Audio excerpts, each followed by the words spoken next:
thinking in a certain way, turn back to chapter 6 and read again the story of the man who formed a mental image of his house, and you will get a fair idea of the initial step toward getting rich. You must form a clear and definite mental picture of what you want. You cannot transmit an idea unless you have it yourself. You must have it before you can give it. And many people fail to embrace thinking substance because they have themselves only a vague and misty concept of the things they want to do. To have or to become dot, it is not enough that you should have a general desire for wealth to do good with. Everybody has that desire dot. It is not enough that you should have a wish to travel, see things, live more, etc. Everybody has those desires also. If you are going to send a wireless message to a friend, you would not send the letters of the alphabet in their order and let him construct the message for himself. Nor would you take words at random from the dictionary. You will send a coherent sentence, one which meant something. When you try to impress your wants upon substance, remember that it must be done by a coherent statement. You must know what you want and be definite. You can never get rich or start the creative power into action by sending out unformed longings and vague desires. Go over your desires just as the man I have described went over his house. See just what you want and get a clear mental picture of it as you wish it to look when you get it. That clear mental picture you must have continually in mind, as the sailor has in mind the port toward which he is sailing the ship. You must keep your face toward it all the time. You must no more lose sight of it than the steersman loses sight of the compass dot. It is not necessary to take exercises in concentration, nor to set apart special times for prayer and affirmation, nor to go into thessalence, nor to do occult stunts of any kind. These things are well enough, but all you need is to know what you want, and to want it badly enough so that it will stay in your thoughts. Spend as much of your leisure time as you can in contemplating your picture. But no one needs to take exercises to concentrate his mind on a thing which he really wants.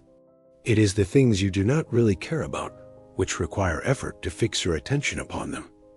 And unless you really want to get rich, so that the desire is strong enough to hold your thoughts directed to the purpose, as the magnetical holds the needle of the compass, it will hardly be worthwhile for you to try to carry out the instructions given in this book.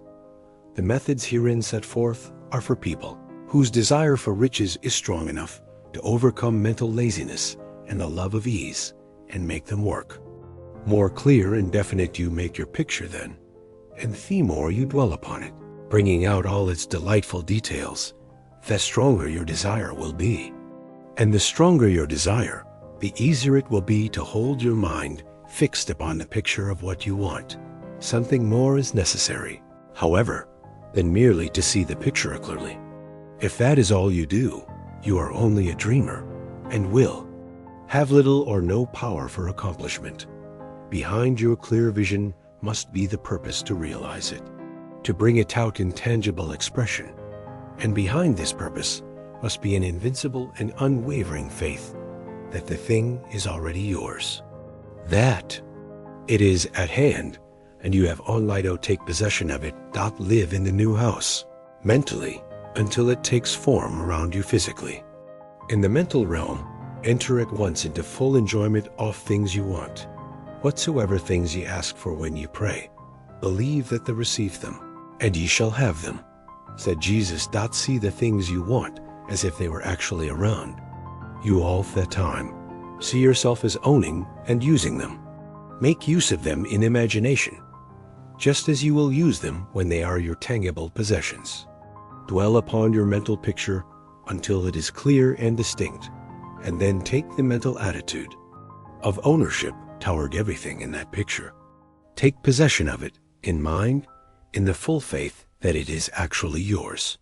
Hold to this mental ownership. Do not waver for an instant in the faith that it is real. And remember what was said in a preceding chapter about gratitude. Be thankful for it all the time as you expect to be when it has taken form. The man who can sincerely thank God for the things which as yet he owns only in imagination has a real faith. He will get rich. He will cause the creation of whatsoever he wants. You do not need to pray repeatedly for the things you want. It is not necessary to tell God about it every day. Use not vain repetitions as the heathen do, said Jesus to his pupils, for your Father knoweth that ye have need of these things before ye ask him. Your part is to intelligently formulate your desire for the things which make for a larger life, and to get these desires arranged into a coherent whole, and then to impress this whole desire upon the formless substance, which has the power and the will to bring you what you want. You do not make this impression by repeating strings of words. You make it by holding the vision with unshakable purpose to attain it, and with steadfast faith that you do attain it. The answer to prayer is not according to your faith while you are talking, but according to your faith while you are working. You cannot impress the mind of God by having a special Sabbath day set apart to tell him what you want, and then forgetting him during the rest of the week. You cannot impress him by having special hours to go into your closet and pray, if you then dismiss the matter from your mind until the hour of prayer comes again.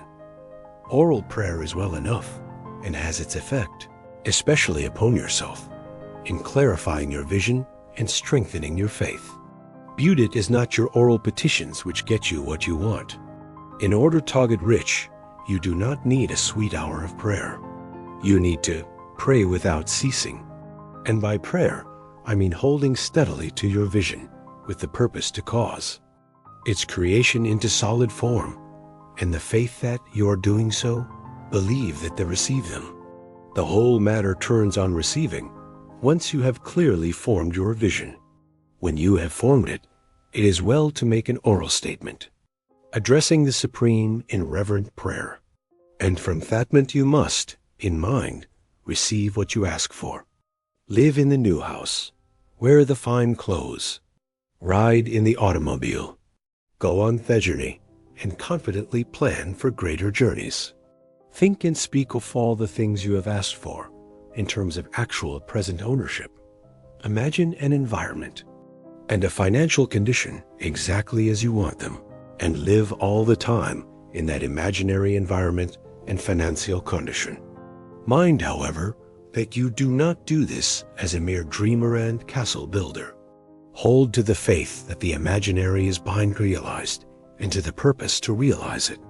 Remember that it is faith and purpose in the use of the imagination which make the difference between the scientist and the dreamer. And having learned this fact, it is here that you must learn the proper use of the will.